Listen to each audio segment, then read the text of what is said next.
ఈ వీడియోను మీకు సమర్పిస్తున్నవారు Godavari Krishna cooperative society limited. భారతీయ సంస్కృతి సంప్రదాయంలో తిథులకు అపారమైన ప్రాధాన్యం ఉంది. తిథులంటే అవి మన ఆధ్యాత్మిక ఆచారాలను, సాంప్రదాయ పరంపరలను, వ్యక్తిగత నిర్ణయాలను దిశానిర్దేశం చేసే కాల సూచికలు. మన కాలమాన విధానం ప్రధానంగా చంద్రుని గమనాన్ని ఆధారంగా చేసుకుని ఏర్పడింది. అందుకే ప్రతి తిథి ఒక ఆధ్యాత్మిక శక్తిని, ప్రత్యేక ప్రభావాన్ని కలిగి ఉంటుంది. అందువల్లనే దీనిని చాంద్రమాన కాలమానం అంటారు. ఒక సంవత్సర కాలాన్ని మాసాలుగా, మాసాలను పక్షాలుగా, పక్షాలను తిథులుగా విభజించారు.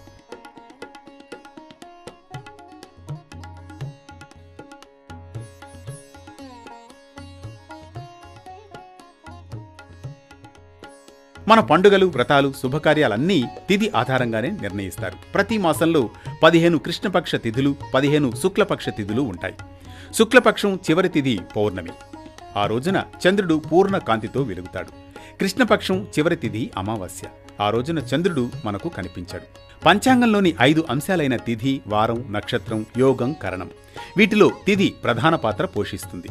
సూర్యుడు, చంద్రుడి మధ్య ఏర్పడే కోణ దూరం ప్రతి 12 డిగ్రీల వ్యత్యాసం ఆధారంగా నిర్ణయించబడే చంద్ర దినాన్నే తిథి అంటారు.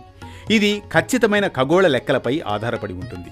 అమావాస్య అనంతరం శుక్లపక్షంలో చంద్రుడు రోజురోజుకు వృద్ధి చెందుతూ పౌర్ణమి నాడు పూర్ణ కాంతిని ప్రసరిస్తాడు. పౌర్ణమి తర్వాత కృష్ణపక్షంలో చంద్రుడు క్రమంగా క్షీణించి అమావాస్య నాటికి కనిపించకుండా పోతాడు. ప్రతి తిథికి ప్రత్యేక స్వభావం, ఆధ్యాత్మిక ప్రభావం, నిర్దిష్ట దైవ సంబంధం ఉన్నట్లు శాస్త్రాలు వివరిస్తూ ఉన్నాయి. ఉదాహరణకు ఏకాదశి ఉపవాసానికి అత్యుత్తమమైన తిథి.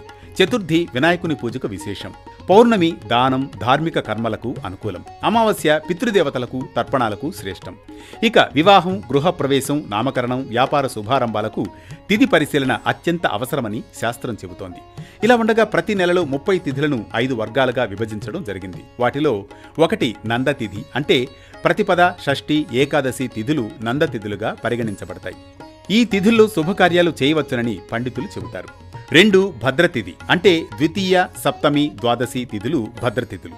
ఇవి పూజలు, జపాలు, దానాలు చేయడానికి అనుకూలమైనవిగా చెబుతారు. 3 జయతిథి, అంటే తృతీయ, అష్టమి, త్రయోదశి తిథులు జయతిథులు. ధైర్యం, విజయానికి సూచికగా భావిస్తారు ఈ తిథులను. కోర్టు వ్యవహారాలు, పోటీలు, సైనిక కార్యక్రమాలు మొదలైన వాటికి ఈ జయతిథులు అనుకూలంగా పరిగణించబడతాయని శాస్త్రం చెబుతోంది. ఇక 4వది రిక్త తిథి, అంటే చతుర్థి, నవమి, చతుర్దశి తిథులు రిక్త తిథులు. ఇవి శుభకార్యాలకు అనుకూలం కావని భావిస్తారు. రిక్త అంటే శూన్యమైన సమయాలు. ఈ రోజుల్లో చేసే శుభకార్యాల ఫలితాలు అంతగా నిలకడగా ఉండవని జ్యోతిష్య శాస్త్రం చెబుతోంది. ఇక 5వది పూర్ణతిథి. పంచమి, దశమి, పౌర్ణమి, అమావాస్య పూర్ణతిథులు. అమావాస్య కాకుండా మిగతా తిథులు శుభకార్యాలకు చాలా అనుకూలం. వాతావరణంలోని ప్రభావాలతో ప్రతి తిథి మనసుపై, భావోద్వేగాలపై, కార్యసిద్ధిపై ప్రభావం చూపుతుంది. అందుకే తిథులకు ఇంత ప్రాధాన్యత. తిథులను గౌరవించడం అంటే ప్రకృతి చక్రాన్ని అనుసరించి జీవించడం అని అర్థం. ఇది మన భారతీయ దృక్పథాన్ని ప్రతిబింబిస్తుంది. ఇదే తిథులలో ఉన్న శాస్త్రీయత.